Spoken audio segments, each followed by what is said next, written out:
Hey everyone, so today I am finally putting up the bread video. I'm so excited. I hope you guys like it. Sorry if you hear all the pitter-pattering. It is the middle of the afternoon and I have a doctor's appointment. I have other things going on. I'm a mom of 3, but this is reality and this is kind of how I want to keep my channel. I kind of want to just flowing with reality. Sorry for the shakiness too. My stand that I got is out there.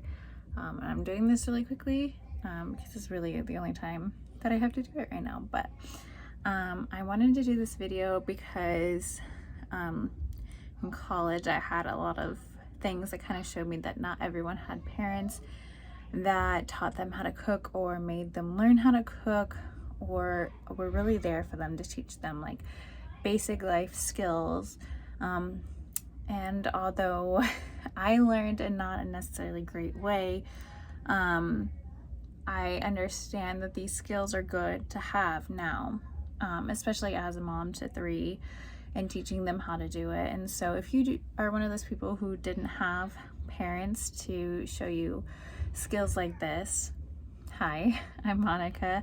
I guess I can be your substitute mom or substitute teacher for learning some things that you didn't know growing up, because I know that there's some things that I wish that I would have learned growing up, and I know that these are good things to know.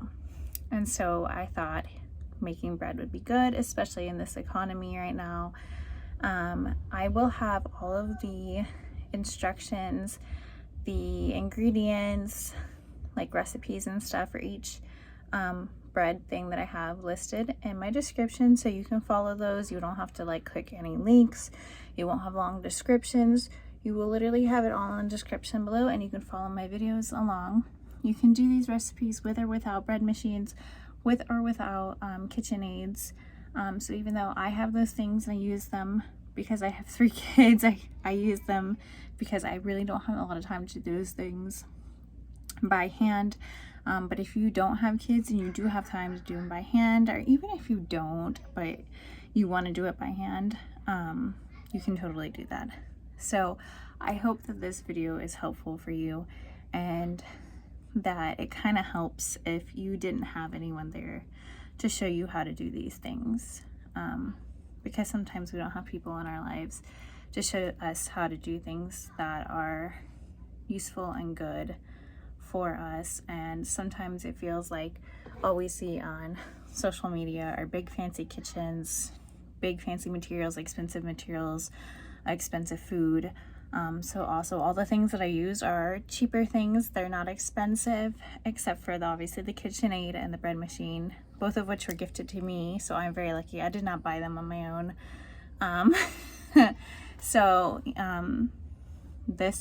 These are videos from someone who's normal. I'm a non-influencer. I'm just a stay-at-home mom making bread and showing other people how to make it. So if that's for you, if you like that, I hope you stick around and you watch it, and I hope you enjoy this video. Yes, there are kitty sounds in the backgrounds of it. I'm sorry, I tried to reduce it. There are children sounds. I'm not going to apologize for those because I have kids, so I'm sorry if that offends you, but it's part of being a mom. It's part of my life, so there are going to be children sounds in the background. You will hear them say mom once or twice in the videos, because I'm a mom and that's, you know, part of the life. So I hope that you like this video. Yeah, if you have any questions, feel free to comment and ask me.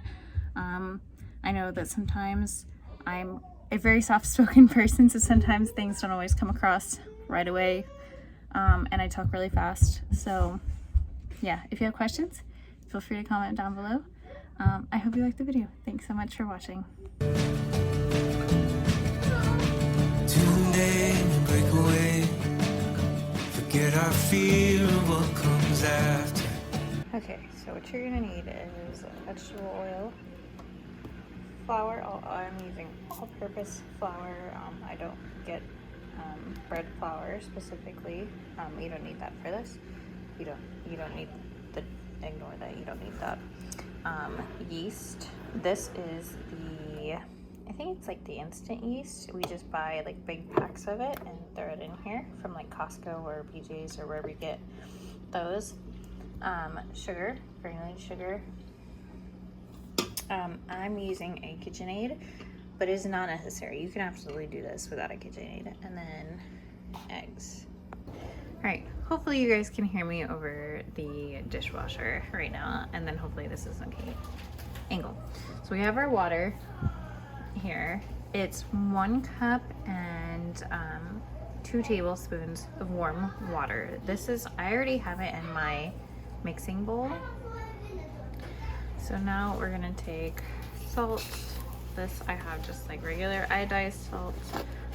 I think the recipe calls for a teaspoon. I don't really follow it, I just kind of go by eye, but if you are just starting, following the recipe is the best thing to do. You can put a teaspoon, measure that up. And then we have 1/4 of a cup of sugar. It's just regular granulated sugar. You're gonna pour that in there. And then we have 1/3 of a cup of that oil. It can be any vegetable oil that you have. I have the Great Value Walmart oil. We're gonna pour that in there. And then the most important measurement you have is your yeast. So this is 2 tablespoons of the active, or I think like instant yeast. You're gonna want to get that one specifically. I think there's one that is like inactive or one that hasn't been processed, but you're gonna make sure that you want the like instant yeast one, because that's gonna give you the best results, because that's why this recipe is so quick and easy to do. So you're gonna want to pour that in there, and we're gonna mix all of this together really quick. Okay, so you're gonna mix everything together here. We want to make sure everything is incorporated. I try to make sure I get even like on the sides, but eventually you are gonna have like a little bit on the sides. And now that this is all mixed up, you're gonna set a timer for 5 minutes so that it can foam up, and make sure that your yeast is still good, because the foam, that's like, you know, that it's active and that it's good and that it's working the way that it should. So for 5 minutes, and you're going to set, this is when you're going to preheat your oven for 425 degrees. All right, so our alarm went off. Your thing should look like this. So the next step is to add in your egg here and mix it up.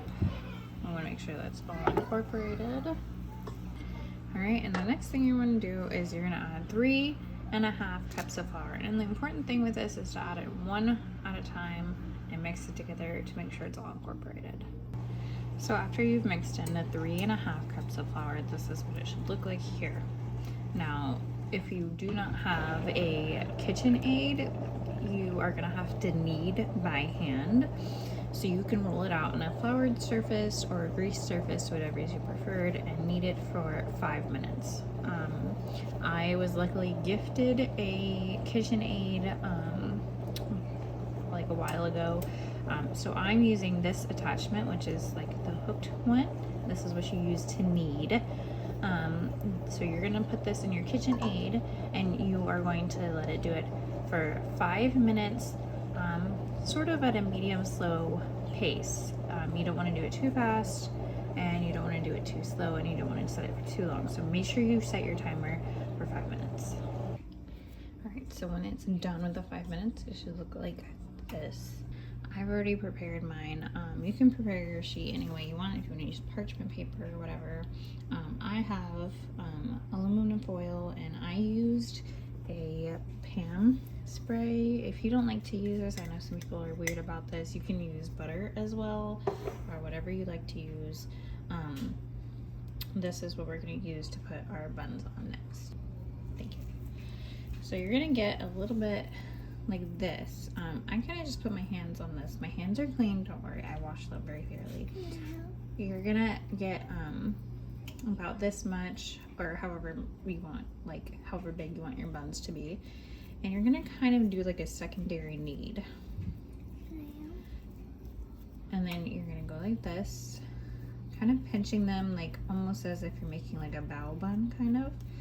You're gonna want to like just pinch into the bottom, so your bottom is gonna look like this here, and your top is gonna look like this, and you're just gonna pinch it in until eventually you just have like a little, this is what the bottom looks like and this is what the top looks like, and you're gonna place it on your sheet here, and you're going to do that with all of the dough that you have. So now this is what they should all look like. You're going to cover it with a towel and let it sit for 10 minutes. But only 10 minutes. Don't let it rise anymore, because they're actually going to get pretty big after this. So you're going to let it sit for 10 minutes, and then we'll come back and put an egg wash on it, or you can do butter, however you want to do it.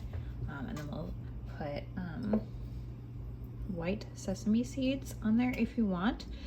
You don't have to put these on there, it's not necessary. Or you can just do the egg wash, or just do the butter on top, and then we'll toss them in the oven. So let's let them sit. Alright, so this is how much they've risen. You can see how much bigger they are now than when we first plopped them down on the tray. So I'm using an egg wash, which is basically you just take one egg and some water. Anytime you see a recipe have an egg wash, it's an egg and water, unless they tell you specifically use just the yolk or just the other part. I can't think what it's saying right now, and some water. So we're gonna brush that on there, and you're gonna use one of these.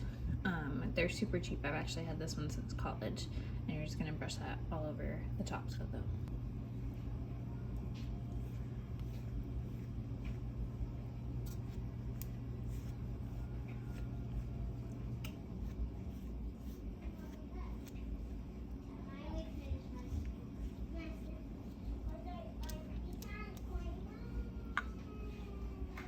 So now we're gonna sprinkle this on top of all of them. You don't have to put a lot.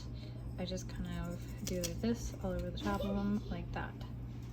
All right, and these cook really fast. Now we're just gonna stick them in the oven for literally 8 minutes and they'll be done. Sometimes, depending on your oven, it might take longer. The recipe says 8 to 12 minutes. Usually I stick to the lower end of things. It usually only takes 8 minutes for me. Okay, here are the buns out of the oven. Let's do like a little test here. Seems okay, let's see. Yep, all right, it seems like we're good. I don't see anything. You always want to do a little test to make sure they're cooked all the way through. Yep, here we go. These are our buns. And now I just gotta let them cool off, and they're good.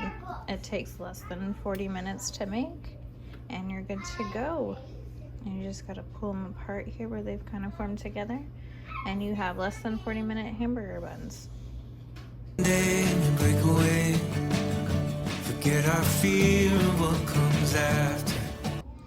Alright, so we have our bowl for today. I already put 2 cups of water in here, and you're gonna wanna make sure it's warm water. You can either let the water in your sink warm up, or you can warm it up on your stove top, but just be careful. Make sure you're watching over it so it doesn't boil or get too hot. If it does boil, you're gonna have to let it cool down because you don't want it to get too warm, because that's a problem. So then we're gonna add in our salt. Now the recipe calls for 2 teaspoons. I usually just eyeball it and kind of throw it in there. Next, you're gonna put in vegetable oil, 2 tablespoons of it. I use the Great Value vegetable oil. It's super easy. Next, we're gonna add in our sugar. It's just the regular granulated sugar. It's gonna be 1/4 of a cup, so not a lot for the recipe. Your bread is not gonna be sweet. That's one of the things that I don't like out of a lot of bread, is it's usually too sweet. So you're gonna add it in there, and then you're gonna take your active yeast and you're gonna put in a tablespoon of that.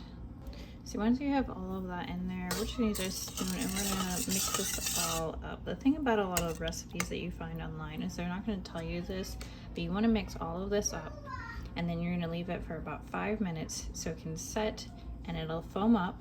And if it foams up, that means that your yeast is still good and everything is activating the way that it should. And then after 5 minutes, we'll come back and we'll add our flour. I'm using all-purpose flour. You can use bread flour, but I'm not sure how that will affect the recipe. So now this is what it should look like when it's finished rising. So our recipe calls for 4 to 5.5 cups of flour. Usually, I think I usually end up on the 5 cups of flour till it's totally just like ready to mix in. But it depends on like it depends on you and how much you feel, but usually I think I end up on the 5 cups. And before I put it in the KitchenAid to knead, I mix it up like cup by cup with just like a spatula. Now, if you don't have a KitchenAid, because these are a little bit pricey, you can do this by hand. It's just the kneading process will take you a little bit longer to do. However, our first step is going to be putting the flour into our mixture here.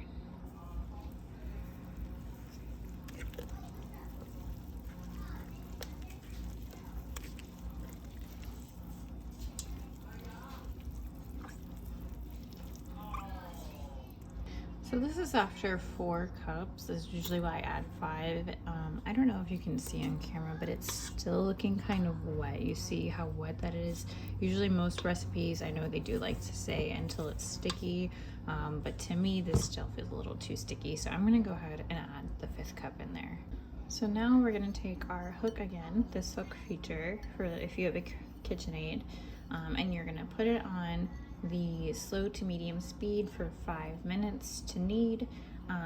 If you do not have a KitchenAid, you are going to put this on a floured surface, and you're going to knead it by hand, just kind of mixing it back and forth until you kind of get like a stiff consistency for about 5 to 6 minutes.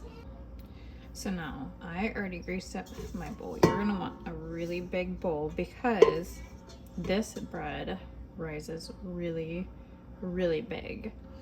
And you're gonna take it from whichever bowl you have it, and you're gonna put it in this one, and you're gonna put plastic wrap over it, and we're gonna let it sit for 1 hour and 30 minutes to rise. Tuned in and break away. Okay, so now it should be, you see how big it rose up? You're gonna punch it down to make sure it goes down, and you're gonna separate it into 2 different loaves, and you're gonna let it sit to rise again for 45 minutes. Now, they're done rising. What you're gonna do is melt some butter and brush the tops very, very lightly, and bake it at 350 for 30 degrees. And there you go, you pull it out after 30 minutes to 33 minutes, depending on your oven here. And you just pull it out, put in a tester to make sure. You should be able to hear it there. And you'll see underneath, it looks pretty cooked all the way through. And then you'll want to take it out and put it onto a cool rack right away so that the underneath doesn't get moist and kind of gross. You'll let it cool off and put it in a bag or something to keep it into your fridge, because this bread doesn't have any added ingredients in it, so it's going to go faster than a bread you would get at the store. But it's perfect for sandwiches, toast, and all that kind of stuff. So today, for our recipe, it's going to be a little bit different. We're using our bread machine for the first time. We're making fresh rosemary onion focaccia. Now, once you have a basic focaccia recipe down, you can do pretty much anything you want to it. But this is just what we're doing today. Now, I've never made this specific recipe. My mother actually gave me this book to try one out of, but it is a basic focaccia. And once you get it down, you can do pretty much anything you want. I have made focaccia without a bread machine before, but today I'm using the bread machine. So this is the book that I'm using today. These are our ingredients here. A Spanish onion, I found out, is basically a red onion. I don't know why they call it a Spanish onion here, but it's just a red onion. So now, really our first step is going out to the garden and picking some fresh rosemary. So we need to go do that right now. Now, I do have this rosemary plant over here, but this guy looks like he's suffering a little bit. He's trying to recover from the winter and everything, and just bringing back up. So we're gonna go look, I think, at the other rosemary plant who is in my other herb garden and get some from him. So here you can see this rosemary is doing a lot better right now. He's not suffering very much like the other one. So we're just gonna clip some. Now you can see I've already clipped a little bit here the other day. So I'm probably not gonna clip from this stem. I might clip a few from here. I probably won't clip as much as I did here. This was a much larger meal. I'm gonna let this one recover some more. So probably just a few from here. You don't wanna damage the plant too much because it is going to end up like the other one if you do that. So this one is, and you see it's at an angle. You wanna always cut at an angle so the plant can recover. So I'm gonna go ahead and cut some of these. All right, so we have our little bunch. This is probably enough of rosemary. If you don't have a fresh rosemary plant in your garden, that's okay. You can use dried or crushed rosemary from the grocery store. That's totally okay. We have our little helper right here. So first thing first, with a bread machine, you can usually just put everything into the bread machine and press go. This says specifically to put it on the dough thing. You want some attention right now? I will still probably put the wet things along with the yeast and let the yeast sit to do a little bit of a fluffing to make sure that the yeast is activated before sticking it into the machine. That's just always a good practice to do. So I will get you guys set up and we can get started on doing this.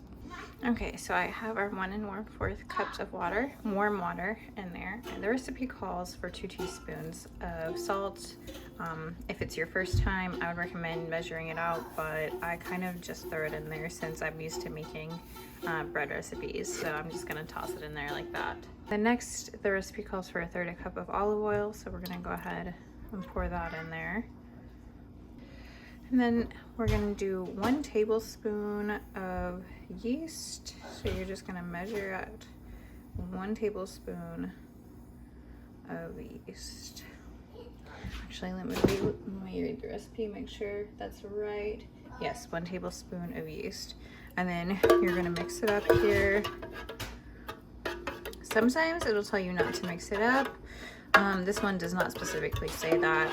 So I'm gonna mix it up like this a little bit, and I'm gonna let it sit for like 5 minutes just to make sure that it activates, make sure there's nothing going on with it before I add in the rest of the ingredients and then put it into the bread machine. All right, so our yeast is good. So now the recipe calls for 1/2 cup of cornmeal. I've never used cornmeal in a focaccia, but so we'll see how this goes. So you're gonna stick that in there and you're just gonna toss it in there. Don't worry about it. This is when I would put the rosemary in there. So I've washed it. Always make sure you wash it. Don't just toss it in there. And if you have fresh rosemary, go ahead and pick it and toss it in. All right, the only thing left for us to put in here is 3 cups of flour. All right, so now we have our little thing in the bread maker. We're gonna go ahead and shut the lid here, and I don't know if you can see, but there are several options on here. You're gonna press select until it gets to the option right here that says dough, and it's gonna display this option that has 1:30 on it, which means 1 hour and 30 minutes. And you're gonna press start, and you're just gonna let it go. All right, so our bread is done in the bread machine. Now I do want to point out that this is the disadvantage of using a bread machine, is sometimes not everything gets mixed up and it's kind of annoying. So you get these little crumbly pieces like this. So if you're not doing it in the bread machine, that's the advantage for you, is everything will get mixed up the right way. Now, the recipe book says to take this and put it on a well-buttered surface and knead it until it gets into a ball. So we're gonna do that, and I'm actually used to focaccia being kind of like more wet bread, so this will be different for me. And then we're gonna let it sit overnight, actually, with the cooked onions on top of it. I am not going to do some of the steps that the book says So it's going to be a little bit different. So I'm going to show you what I'm going to do after I do the second, like, kneading with the flour. Okay, so instead of putting it in with the second kneading that the bread machine did, I waited till afterwards and I put the onions on top and I pressed them in. And I also cooked garlic with my onions. So now I'm gonna put some aluminum foil over the top and I'm gonna let this rise overnight in the fridge. So I'll see you tomorrow when we have this risen, and we're gonna let it cook tomorrow. So it's first thing in the morning and you can see it's risen quite a bit. So our next instructions are to put it in for 450 degrees. So I'm preheating the oven now. So now what we're gonna do is we're gonna get some olive oil, because I don't have any garlic oil at the moment. I use my fingertips to gently make indentations. I actually already did that yesterday when I put it into my thing, so I don't have to worry about that. So I'm gonna drizzle the oil and then sprinkle salt and pepper on the top. Here's our focaccia, all done. Yeah, so if this was my normal recipe, I would be adding a whole bunch of vegetables to it on the top. But yeah, so I hope that you enjoyed this video, and hopefully you learned a lot about different bread recipes to make. Focaccia, once you have the basic recipe down, you can really throw anything you want. You can make a dessert one, you can make it like savory, you can really put like asparagus, tomatoes, anything you want on top. So yeah.